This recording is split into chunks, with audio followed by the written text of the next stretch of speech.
Hello and welcome to Talking GTA episode 24. I'm your host Hugo One, and this is a podcast about all things Grand Theft Auto related. As always, this is a community-driven podcast, so if you would like to participate and add your voice to the discussion, please email talkinggta69@gmail.com, and you can talk about whatever you'd like, or you can call and leave a voicemail. The number is 1-818-691-5807, or you can also leave a comment on the YouTube video, whatever you want to do, and we can have a discussion about all these different Grand Theft Auto things. So it's been a while since the last episode. Not a whole lot happening in the world of Grand Theft Auto, but a few things that I wanted to touch on real quick before we get to the comments on the last episode. All right. So first thing is not even Grand Theft Auto. I mean, it's kind of Grand Theft Auto related, but it's Red Dead Redemption. Rockstar Games has announced that on August 17th, the beloved Western experience Red Dead Redemption and its horror companion Undead Nightmare arrived together for the first time on the Nintendo Switch and modern PlayStation systems. So, for people that, play on the Switch and are, casual gamers and remember Red Dead Redemption from the PS3, or people that play on a PS4 or PS5 or something and have been missing this and want to play it, this is great news for them because now they have the opportunity to play it on whichever console they choose that they didn't have access to the game on previously. However, for a lot of us, myself included, that kind of got our hopes up based on different clues that were coming out, kind of like the game being re-rated by a gaming, rating board or whatever, and new updates to websites and stuff. Something was brewing behind the scenes about Red Dead Redemption, so a lot of us wrongfully assumed that it was going to be either a remake using the Red Dead 2 base as its how they remade it, or just a remaster. And at least be released on PC. None of that happened because, if you don't know Red Dead Redemption, the original Red Dead Redemption is not on PC at all. It never released on it. So you'd have to only play it on console, so on and so forth. And so a lot of people got their hopes up about a remaster or remake, and that didn't happen. So that was disappointing for those of us, like I said, that were hoping for something else. But otherwise, Rockstar didn't come out and say, hey, get ready for a big Red Dead Redemption announcement in, 2 months or something. And then we speculated on behind the scenes stuff and all that jazz. So, they didn't like under deliver, because they just announced what they were doing, and this is just what they're doing. So, one of the things that came out of this that was interesting was a quote from the Take-Two CEO a while back, who said, remastering has always been a part of the strategy. We've done differently than the competition. We don't just port titles over. We actually take the time to do the very best job we can, making the title different for the new release, for the new technology that we're launching it on. So we improve the technology, we upgrade the visuals, and we make performance enhancements. And that's why I think our remastered titles typically do so well. So people keep bringing this quote up because all this is just a port to the Switch and to the newer PlayStation consoles, which is fine, but it kind of goes against that quote and what we thought we would, or what people hope they would get. So that's kind of where the Red Dead Redemption thing stands. So for those that can benefit by getting this on the console of their choice, great. For the rest of us, I guess we will not get it on PC ever. So there's that. Something else that I wanted to talk about on this episode was recently Dan Allen Gaming did a interview with Ned Luke, who is the voice of Michael in Grand Theft Auto 5, and the topic of Trevor, the topic of Stephen Ogg, who played Trevor, kind of having a problem with being known as Trevor came up, and that is related to, if you haven't seen it, a cameo that I bought from Stephen Ogg, I guess over a year ago or something, where I said, hey, can Trevor do this or that in the cameo, where I pay him $140, he records a video for me, but he decided to get butthurt over the fact that he's not Trevor, he's an actor, he's a very important actor, and blah blah blah blah blah, and all these things, and yada yada yada. So you probably know the story, but anyway, here is Ned Luke's take on that whole situation. I did see something with him recently where people thought he was sort of resenting. I think he was a bit frustrated. Did you see that? I'm wondering. I mean, whatever. He doesn't like being called Trevor. Do you relate to him at all, or do you see where he's coming from? Or well, I mean, I can understand where he's coming from because I know him. He I mean, he doesn't. He wants to be recognized for his other work. Yeah. Not for Grand Theft Auto 5. He's not a gamer. So I think in his mind it's like, it's just a cartoon. It's not. I'm not doing that. And he even says it's a cartoon, but his work in it is fantastic. I mean. Okay, so that's Ned Luke, the voice actor for Michael, and his opinion on the whole thing with Stephen Ogg, and I think that's just a perfect take, a perfect explanation of how Stephen Ogg feels. Basically, he doesn't want to be known for this one thing. He's an actor, blah blah blah. But Ned Luke is quick to say that that's his business, that's how he feels, whatever. But he did a great job on the game, and Ned Luke says he's proud of it, and he's proud as being known as Michael. So just different feelings for different actors that worked on this game. But I really appreciate that his opinion and the way he said it and described it and everything, because I thought it was perfect. So I just wanted to let you hear that real quick. You can check out the full interview from Dan Allen Gaming. I'll link it in the description. The next thing I want to talk about is a real life burger shot that was shut down by Take-Two recently. So last year around Comic-Con, there was a real life Cluck and Bell, which was put together by this guy, Michael from Boy Worldwide, who was nice enough to send me a bunch of stuff from the original real life Cluck and Bell he put together, which was like bottles of Sprunk and some shoes, some Big Smoke shoes, and a bunch of other Cluck and Bell related items. You can see that on my Instagram. Hugo is the one. If you want to check that out, scroll down a little bit and you'll find it. But anyway, so last year he did the real life Cluck and Bell again, and there were videos of it online, and they went viral, and everybody saw it and thought it was pretty cool. So this year, same idea, but it's going to be a burger shot. So he sets up the burger shot, and then right before it's time to open to the public and go live and all that stuff, he gets a letter from Take-Two. So here's what his Instagram post said. Last night, we received a cease and desist letter from Take-Two's attorneys.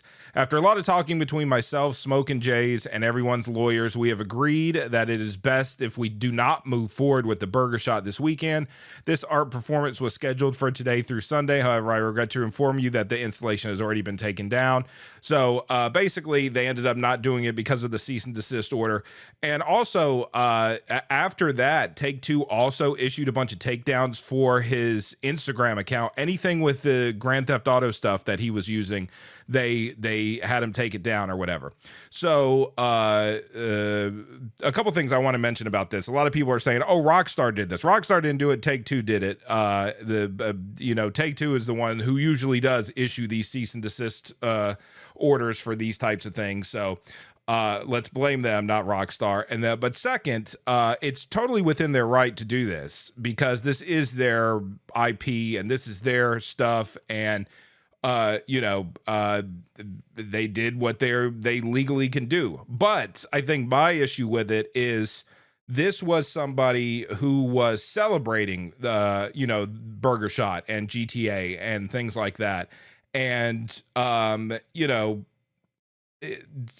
again, they can take it down if they want, but it's not taking any money out of their pocket.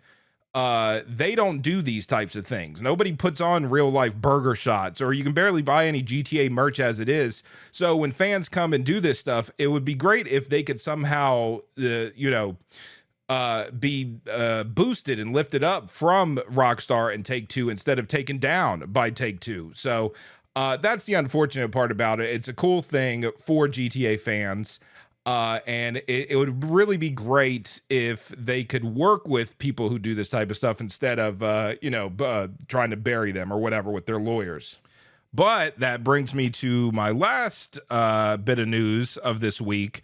And that is the CFX.RE team, which I'm not familiar with, but this is the team behind 5M, the popular roleplay service from that you see on Twitch or wherever, which I guess there's a lot of different roleplay servers and stuff, but 5M I've been hearing about forever. I don't play any of these, so I have no idea how it really works or any of that stuff, but they put out an announcement that says, today, we are extremely excited to announce that CFX.RE, the team behind the 5M and Red M projects, is now officially a part of Rockstar Games. This is a huge step forward in the growth of our community and an opportunity for us to work with Rockstar Games to advance the 5M platform and the creative community surrounding it. While our day-to-day operations won't have any noticeable changes, with Rockstar support, we are going to continue to improve our platform, and we are truly excited for what this means for our users, community, and creators. And for those curious about what else Rockstar is working on, please understand that our partnership with Rockstar Games is focused on our 5M and Red M platform, so please do not ask us about the next GTA. Thank you all for your support. We can't wait to see what the future brings.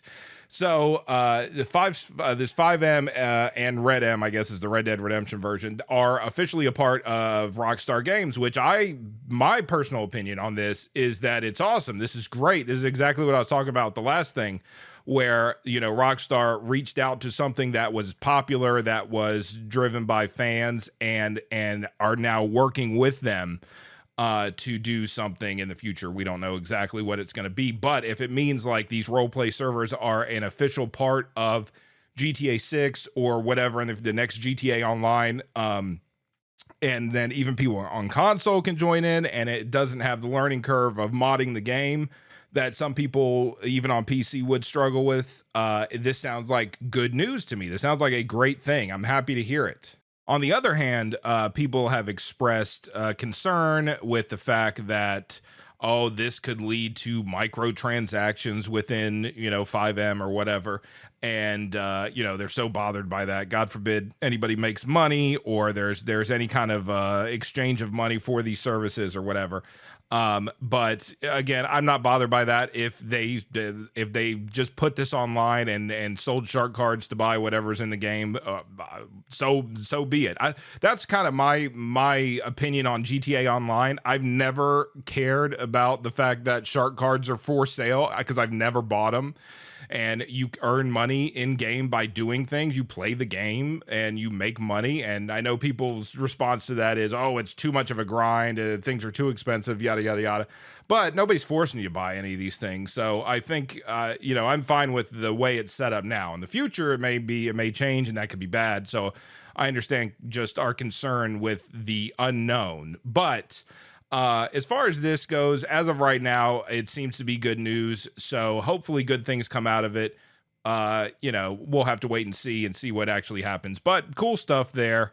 That is basically it for kind of the news items this week. Let me get to the comments from the last video. You took 15 years from me, Sonny. Okay, so here are some of the comments from the YouTube video.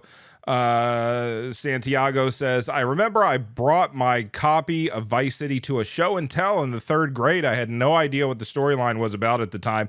I just thought of it as a car driving game with guns. LOL. Love the podcast, Mang. Thank you, friend. Appreciate it. That's an interesting story. I wonder if the teacher knew what it was, and maybe not. Maybe they thought it was just some driving game, and they were just like, okay, cool, whatever. And then some of the kids were like, oh, this dude is so badass. He's got that fucking Grand Theft Auto. He's the man. Anyway, but thank you for the comment. Lukey says, something I always loved about the classic GTA trilogy was how all of the games were heavily connected.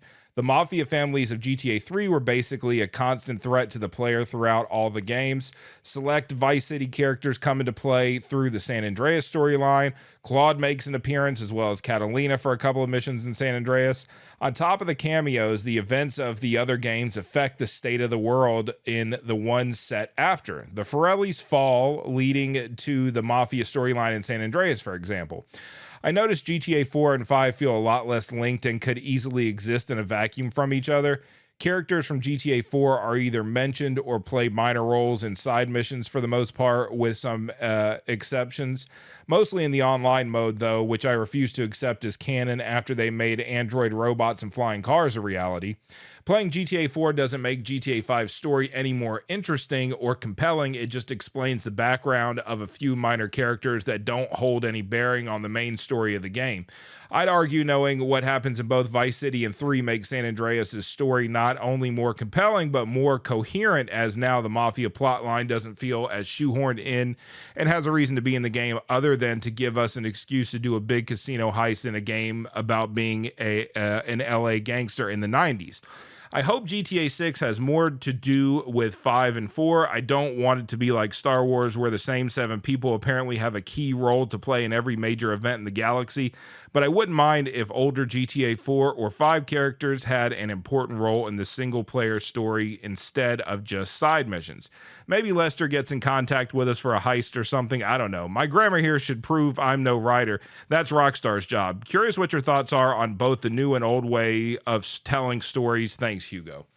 Well, thank you, Lukey, for those thoughts. I think you're right, because obviously there's some character crossover in GTA 5, but as from 4. But as somebody who didn't finish GTA 4 before playing GTA 5, I had no idea. I didn't know Johnny was from GTA 4 or The Lost and Damned. I didn't know the lady with the flashlight up the butt was from GTA 4. I didn't know Packy on a random encounter. After I played GTA 4, and because of streaming and stuff, people talking about these things and me learning about it through that, then I understood who they were and why they were there. So it definitely wasn't like, by the time San Andreas came up, all these big connections, which was awesome. I loved it. It really tied everything together with the first 2 stories of the 3D trilogy. So I did appreciate that. But with the way games are now, or not just games, but GTA, with a new one once every 10 years, you're talking whole generations of people that are going to just not even associate the releases with each other. So I expect that to continue to happen less and less. But even though in some of the leaks that we've seen, there was already a reference to something that happened to GTA 5 with the death of Jay Norris or whatever. But that's like a world, a thing that happened out in the world, even though it was Michael that did it. But anyway, thank you, Lukey. Interesting stuff. Thank you, friend. All right. I am the Ani, says, Hugo, do you think the skunk ape in the Grass River should be an actual cryptid that the player can hunt for pelt or capture and sell him for a lot of money? Okay, so when I was getting the comments together, I didn't know what a skunk ape was. I didn't know what this was, so I Googled it, and apparently it's, for those of us that don't know, it's a kind of like a Bigfoot style mythical creature that lives, I guess, in parts of Florida or whatever. So that would fit in great with GTA 6. And I would like something like that. Although just now learning what this thing is, obviously the GTA games have been connected to Bigfoot in the past and aliens and stuff like that. So I would like something like that. Now that I know that that exists, I think that would be cool. So that is a great idea, Ani. Appreciate it, friend. Thank you.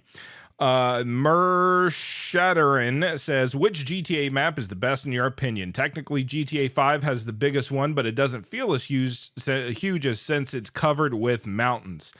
My favorite is definitely San Andreas. I like the 3 different cities, the LS, San Fierro, Las Venturas, and then all the places in between. Everywhere has kind of its own distinct look, feeling, personality. Even the small towns do. So I like that. That's my favorite thing. I did not realize how small the map of San Andreas was until the definitive edition came out and there was no fog and you could see everything from everywhere, which was really weird. So,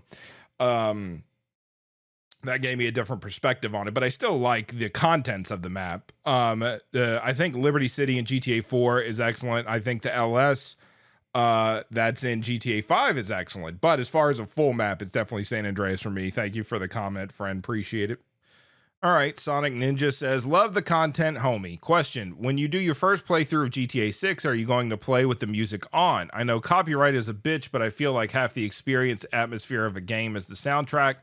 Hopefully they can implement a feature in game to separate audio channels so you can mute that for the VOD on Twitch/YouTube. Much homie love, Mang, fuck sweet. Thank you, Sonic Ninja. Appreciate it. Yeah, it would be great to have a feature like that in games. I know in games they have a thing where you can just mute all the copyrighted music in newer games for this reason. But yeah, you do want to hear it still, but you just don't want to broadcast it to everybody. And you know, how many people that are streaming a video game that has music in it are like somehow doing it to steal somebody else's content, the musician's songs, and put it out there for their own profit? I just think the whole system is totally fucked. But anyway, when GTA 6 comes out, my plan as of right now is to just play it offline and enjoy it offline like I would any other GTA game when it released in the past. Maybe eventually figure out streaming it or speedrunning it or who knows what, doing what with it. But if I don't, that's fine too. There's so many games prior to the next GTA. All the games that I can play now, I will continue to play forever. So who knows? We'll see. Thank you for the question, friend. Next one, JPS says, so people are acting like Rockstar has never put out subtle hints of their upcoming games. That's just how Rockstar works. Anyway, happy 4th of July. I used to like playing the Independence Day DLC and blowing stuff up with fireworks when I used to play GTA Online before the whole thing became too ridiculous. Yes, that is, I like the fireworks in GTA 5. I've been seeing them a lot as I play the Chaos mod since it has a fireworks section or whatever, and they have them shoot off all over the map and stuff. It's pretty cool. Anyway, thank you, JPS. Appreciate it. Also in the comments, some guy said GTA currently is a dead game, to which Zeus the Tornado replied, you're either lying through your teeth or you haven't played GTA Online. It's still being played by the millions, and almost 10 years later, every lobby you find is full or almost full. And if you find one that's not full, it will fill up quite quickly. Then Needwagon for Speedwagon also replied, X is dead is such a zoomer take, my God. And then another guy agreed with the original comment saying only bots are on that garbage game, talking about GTA. So a lot going on here, and I wanted to include this because it's interesting that both the people that have a negative opinion of GTA consider it, but basically are just describing GTA Online. GTA is a dead game, which like Needwagon said, X is dead is such a zoomer take. It is. I remember when people would say that about Fortnite or whatever, this game, that game, whatever. And it's like, what does it matter? If people are playing it and having fun, what does it matter? As somebody who plays old games constantly, I just can't understand this attitude. I can get that, you know, it would be hard to find people to play with in an online multiplayer game, but obviously that's not the case in GTA Online. Another point to make here is that this is like GTA 5 has been like one of the top selling games for the last decade. You know, there's no lack of players. And as far as online goes, you know, it being bots, I don't know where that comes from. That's some statement here without evidence, but they clearly are making money off of it still. And that's why they're so few and far between with the releases, especially new releases, considering, I guess, since GTA 5 launch, Rockstar's only new release was Red Dead 2. Everything else was some kind of remaster or port or whatever. So this company isn't just, sitting there broke. If they weren't making money, they would do something to make money. These online updates keep coming because people keep playing it. There is evidence of how many people play each thing each time it releases or whatever. I've seen it online. I don't have it in front of me, but that information's out there. I don't understand this attitude of GTA is dead or whatever. So that's their business. They probably aren't listening to this. So anyway, that's it for the comments. Let's move on to the emails. I'ma lick you like Mr. Whoopee. All right, first email today is from Mike the Nerd. Hey, Hugo, as always, the podcasts have been interesting and always put me in a good mood mentally. Anyways, on with the email. 1. So as you know, the RDR1 remaster is rumored. Let me, before I continue reading this, it's been about a month, maybe a month and a half since the last episode. I was gone for a while and then, doing other stuff. So some of this stuff may be outdated as you're about to hear it now. So, all right, here you go. So as you may know, the Red Dead 1 remaster is rumored to be happening this year, and it makes me think of how they'll go about it. Like, is it just going to be upscaled 4K 60 FPS port, remastered in different textured graphics like the GTA Trilogy DE, or will it be remade from the ground up with Red Dead 2's engine? I doubt that it'll be remade, since that'll take all the time and effort. We already know Rockstar is putting that time and effort into GTA 6 with all of its studios. So the Red Dead 1 remaster happens, I think it will be outsourced to another studio that is hopefully not Grove Street Games, because that wouldn't help Rockstar's image, seeing that they are already hated enough with GTA Online, the GTA Trilogy DE, and the abandonment of Red Dead Online. So as we know now, it is just a port, and just a port to, these couple of consoles or whatever. Anyway, 2, since you mentioned Funko Pops, I went to a store that sold them, and I wondered the same thing about there being no Funko Pops for GTA characters. My friend said there should be a GTA Funko Pop on Amazon because he thought there was a Funko Pop for every series, but when I looked on Amazon, there was nothing. So I hope one day in the future Rockstar can work with Funko Pop to make collectible GTA characters, because I would buy them in a heartbeat, especially Nico Bellic, since he's my favorite GTA protagonist. I agree. I'd buy them all. I'd even buy the sweet one. You know what I'm saying? Anyway, 3, I think Rockstar are listening to the fans a bit more, because they are trying to make GTA Online a better experience with quality of life updates and reference stuff from old GTA games into GTA Online to pay homage to Rockstar's glory days back in the 2000s. The Rockstar we have now are trying to make us fans satisfied. We just need to understand and have patience for when they do that type of stuff, and especially have patience for Rockstar to make GTA 6 the best they can. I agree completely. Sorry for the long email. I just had a geek moment thinking about the podcast and GTA, but anyways, I enjoy the podcast and will continue to listen to them until they let me say a heartfelt fuck sweet. All right. Thank you, Mike the Nerd. Appreciate the emails as always, and the good thoughts there. That was pretty good. Thank you, friend. Appreciate it. All right. Next email. Hey, Hugo, I love your podcast. While listening to your podcast, I've been driving around Los Santos and decided to start a shootout in the Maze Plaza. A couple of minutes later, I got the maximum wanted level and quickly got away. And this got me thinking about one thing, and that is getting away with the crimes is way too easy. I'm not talking about losing the cops. I mean, the consequences. Imagine if such shootout were to happen in real life and someone got away with it. That'd be a talk of a whole state for weeks, at least. People would join it to find the criminal. Bounty hunters would join, and especially the police wouldn't let that just slide. They'd be really for something like this to happen again. And I kind of came up with the system. The city would react to the crimes of the player, and if the player loses the cops after a massive shootout, there's going to be temporary consequences, like more police driving around the town and wearing armor in the next encounter, even when the player only has a wanted level of 1.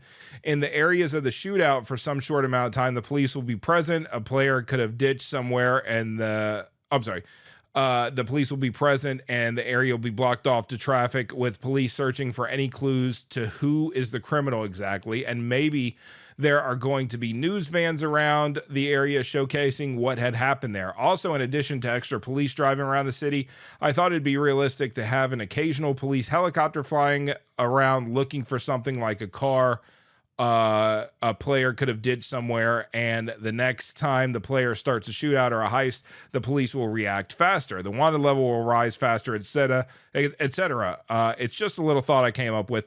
I'm looking forward to your next episode and your thoughts. Have a nice day. P.S. Sorry for any grammatical errors. English is not my first language. No, all good. Thank you for the email, friend. Appreciate it. I think that's a great idea. This sounds like something Rockstar would do. They have a lot of attention to detail, and it seems like a good idea for a future GTA game to add to some of the realism, because I've always thought that too. You know, everything just kind of goes away. I obviously one of the big examples is the police can see you go into the pay and spray. The door shuts, you come out a different color car, and they just leave you alone, which is cool for a video game. But yeah, as times go on and these games become more realistic, we may see stuff like that. I think in the leak for GTA 6, there was some kind of information pop up or something that mentioned the police knowing what car you be in or something like that. But that already existed, where if you change cars and stuff, you were harder to find in GTA 5. So who knows if they'll do anything that detailed as you were describing.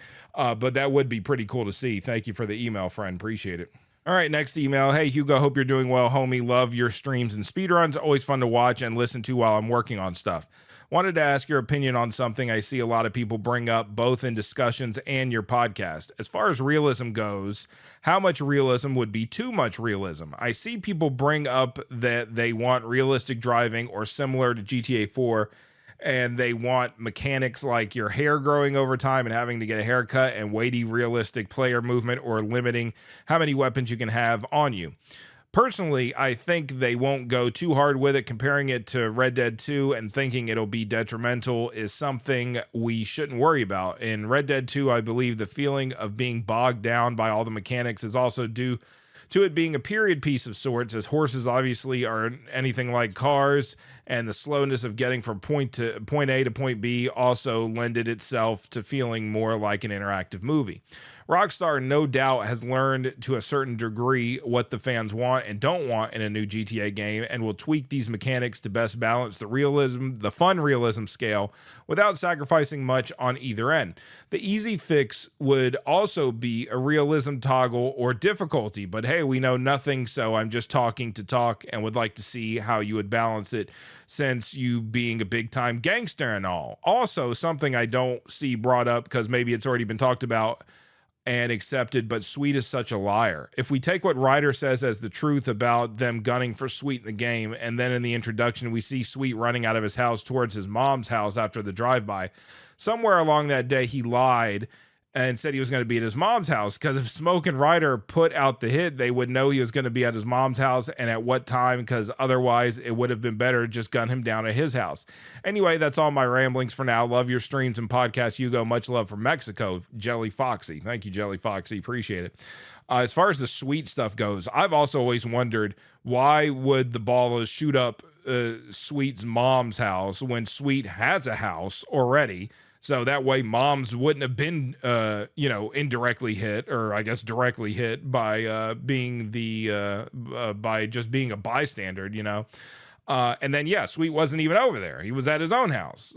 So that was always weird. So if your theory or your thought is Sweet lied to Smoke and Ryder and told him he would be there, then I think you're right. And a smarter man then Sweet would have realized who he told that he was going to be at his mom's house and then wasn't, but Sweet is a buffoon and could never put two and two together. So yeah, anyway, as far as the realism and stuff goes, I've also thought about, the riding horses and stuff kind of slows down the pace of play in Red Dead 2, and obviously we'll be driving cars in Grand Theft Auto, so that could make it seem not as slow as Red Dead 2, but as far as realism, like haircuts and stuff, I don't like that. I don't want that. I mean, I want you to be able to choose your hairstyle, customize your character, but if I'm out playing, I don't want to have to stop to get a haircut because my dude's hair grew, fucking way longer than I wanted it to.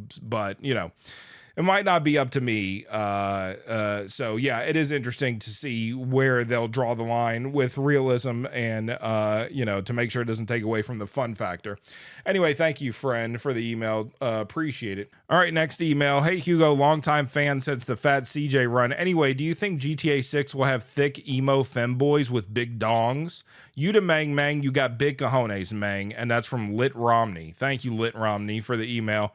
I sure hope that there are thick emo femboys with big dongs, because why would anybody play it if it didn't have such a thing? You know what I mean? So anyway, thank you for the email, friend. Appreciate it.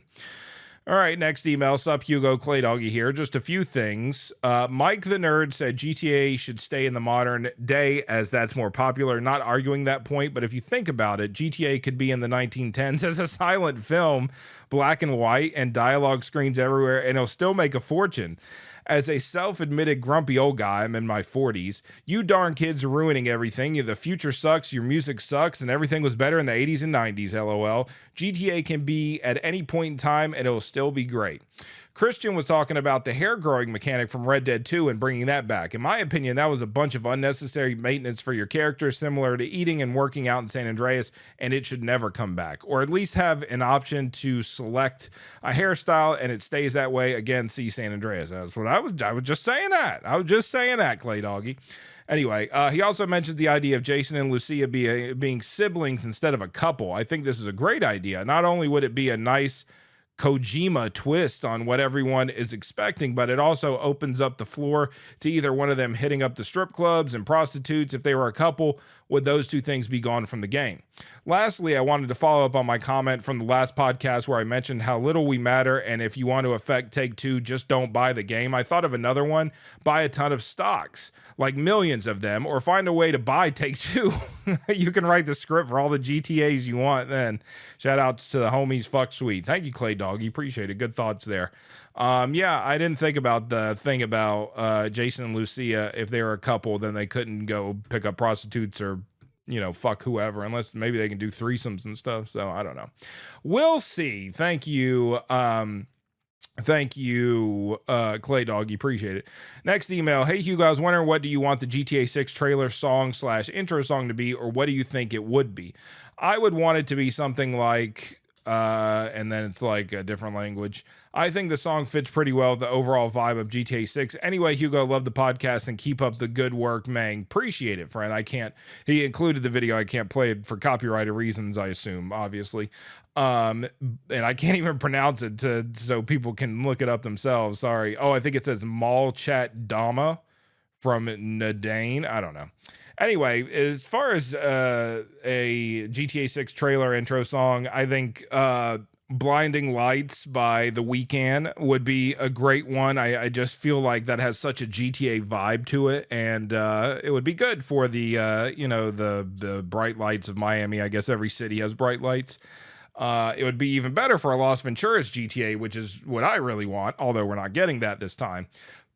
But if not that, something from the 80s, something, I guess it wouldn't be something from Vice City, but something along those lines would be pretty cool. But thank you for the email, friend. Appreciate it. Next one. Hey, Hugo, love the content and all the laughs it brings. My question is this: what moment in each GTA is the most pivotal, significant moment, and why? From Twitch user Snipe56. I think you asked this in the Twitch chat, and it was just too hard for me to think about at the time. But as far as San Andreas, I think it's definitely the Green Saber. Whenever you see that Smoke and Ryder are the ones that are working with Tenpenny and have betrayed CJ and Sweet and were part of their moms getting killed after being supposed to be lifelong friends and all that stuff. GTA 5, I guess it's when Michael and Franklin pull down the tennis coach's house, or what they think is the tennis coach's house, and then it's actually Martin Madrazo's, because that leads to them having to do a heist, and that leads to Trevor finding out Michael's still alive, and so on and so forth. GTA 3, I feel like there's not, I guess when you kill Sal, or when you're about to get killed. and Maria tells you it's a car bomb or whatever, and you have to, go to the next island. I guess that's that one. Vice City. I feel like that's a tough one. I guess for Tommy, it's when he takes over the mansion. He kills Diaz. And he takes over the mansion, and he kind of becomes more of a boss down there and decides, fuck all this other shit. He's looking out for himself. Or, I mean, you could say there's such a, kind of twist in the final mission that wouldn't really work though, because the game's, there's like 5 minutes left in the game at that point. And that's basically all I can give you. I don't know GTA 4 very well to know what happens. I don't know that story pretty much at all. So anyway, good question. I hope my answers were good. Feel free to leave comments about what you think each of your most pivotal moments in these games are. But thank you, friend. Appreciate it. All right, next email. Hey, Hugo, this is my first time writing an email to you, but wanted to see if one day you could do a tier list on every single GTA game. Also, I love your videos, and seeing your GTA San Andreas mods are the best. Well, I hope you have a blessed day, Hugo, from Andy. Thank you, Andy. Appreciate it. A tier list I could do, but there's so many games that I haven't played. Anything prior to GTA 3, I just never really played much of. GTA Advance, I didn't play much of. Chinatown Wars. Never played Vice City Stories, so it's tough. I mean, no matter what, San Andreas would be my number one above all else. But after that, it would be interesting. So possibly. Thank you, Andy, for the email. Appreciate it. All right, that's it for emails. Let's move on to the phone calls. All right, let's go to the phones. Hello, caller. You're on Chatterbox. Hey, what up, Hugo? It's George. So I'm just gonna go over a couple of things that I don't want to see and what I want to see in GTA 6. So maybe you just share your comments. So the first thing is a weapons wheel. I think we need one of those because I think it would just be redundant of, I ran out of ammo. Let me run back to my car and get an AK.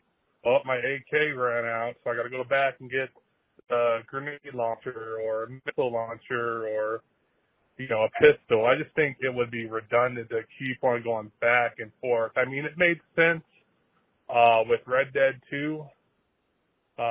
Being able to carry certain things, but that's that world. But this universe, I think, would be like better if they just keep the weapons wheel. Girlfriend options, boyfriend options. I think they should add that to the game. You're walking on the beach, you see somebody, you start talking to them. Maybe they can assist you in a heist. I think that'd be pretty cool. Casinos would be nice. And also if they could add, like, if you want to go see a concert or maybe a boxing match or something, maybe they have those. I know in Red Dead you can go watch a movie, so maybe they can incorporate that. I just want to see them add more variety of things you can do besides playing the main mission. But what do you think, Hugo? You take care. I'll see y'all later. Peace. Thank you, George, for the call. Appreciate it. Those are some interesting thoughts. The idea of having to only being able to carry a certain amount of weapons and maybe you got to bring them in your car. I don't like the idea of that. It looks like that's what it's going to be, but we'll have to wait and see what actually happens. But that's good. That is going to be tough when it comes to the traditional the player goes into a big shootout where there's 25 enemies and it's only you. So I guess you would have to pick up enemies from the dead body, or you have to pick up ammo from the dead bodies as you go by, which we do anyway, but it just adds to the ammo we already had. And we still have the option to choose whatever guns we have on us at the time, which is all of them, whatever guns you've accumulated during the game. So yeah, I'm not looking forward to not having all the guns at any point. As far as extra things to do, like kind of in the world, I think that would be cool. The idea of just picking up somebody off the beach and them being a crew member with you, it sounds like a good idea, but I hope it wouldn't be, like just a shitty implementation like in the gang system in San Andreas. The fact that you can pick up gang members and they can shoot and stuff is cool, but they don't really do much at all. But if you're setting up heist and stuff, they could just give some rando a generic kind of job and see how they do, instead of it just being the specific characters you can pick from. That could be interesting. Concerts and stuff like that, I would like that to be a thing in GTA Online more than anywhere else. Like some major artist could do a concert at we saw in the GTA 6 leak amphitheater, outdoor amphitheater. You have the major artists come on and you and your homies go to the thing. Stuff like that is already happening online. So it being in the world of GTA would be pretty cool, especially since they're so big with music and everything. It would seem like something Rockstar would eventually do. I don't know if it's the time for that yet, but that would be pretty cool. So we'll have to wait and see. Thank you. Good thoughts, George. Appreciate it, friend. Hey, Hugo One. So I just wanted to ask, which GTA game do you think has made your channel or Twitch channel skyrocket? Okay, bye. Thank you for the call, friend. Appreciate it. I mean, my main game is San Andreas. As far as like what video, what type of run of San Andreas, the first time I put a full 100% speed run on YouTube, it got a lot of views because I guess people were interested in it, as was I. That's the only reason I got into speed running or streaming these games at all, is because I enjoyed it. And then when I discovered like speed runs, especially 100% speed runs, it was so cool to see somebody all in one day do everything that was in San Andreas. So I got hooked on stuff like that. And then also my original chat cheat San Andreas run, where the viewers could type cheats into the game, was a big deal. And there was an article on Kotaku about it and stuff like that, which now all the Chaos mods have like a chat voting feature, but at the time that was kind of new and it was interesting and fun. So that had a bunch of views and stuff like that. So anyway, I'm San Andreas all the way. I think my GTA 5 chat sheet has over 1 million, but I mean, as far as which GTA game, it's definitely San Andreas for my channel all the way. So hopefully somebody comes along and has a lot of success with like GTA 4 or something, because there seems to be a lot of GTA 4 fans out there, but I don't see a whole lot of GTA 4 content. As far as I'll see speedruns here and there, and it's cool, and I like to see the guys that are good at speedrunning GTA 4, but there doesn't seem to be as much content around it as there is with San Andreas or 5. But maybe that's just because I'm a San Andreas and 5 fan, so I see all those things. So I don't know. But anyway, thank you for the call, friend. Appreciate it. All right, that's it. No more phone calls. Thank you for all the calls, emails, comments, all that stuff. Lots of fun stuff to talk about right now. Let me give a quick shout out to my members on YouTube: Zach W, Air O'Callahan, True Forever, Army 1P, Sirwit, Kyle, Fanny Monster Cat, Lucas, Katsuni Teku. Thank you, friends. As always, sorry if I ever miss you guys, but anyway, that's it for this week. Follow me on YouTube, follow me on TikTok. I'm trying to stream on TikTok, man. I'm trying to bring the San Andreas speedruns and the classic GTA 3, Vice City, all this stuff to the young folks on TikTok. So follow me on there, Hugo_1_Mang. Get your kids to follow me on there, your siblings, your just go to the elementary school and bust in every classroom and tell all the kids to follow me on TikTok, please. Okay. Anyway, so thanks for listening. I will catch you guys next time. Peace out. Goodbye.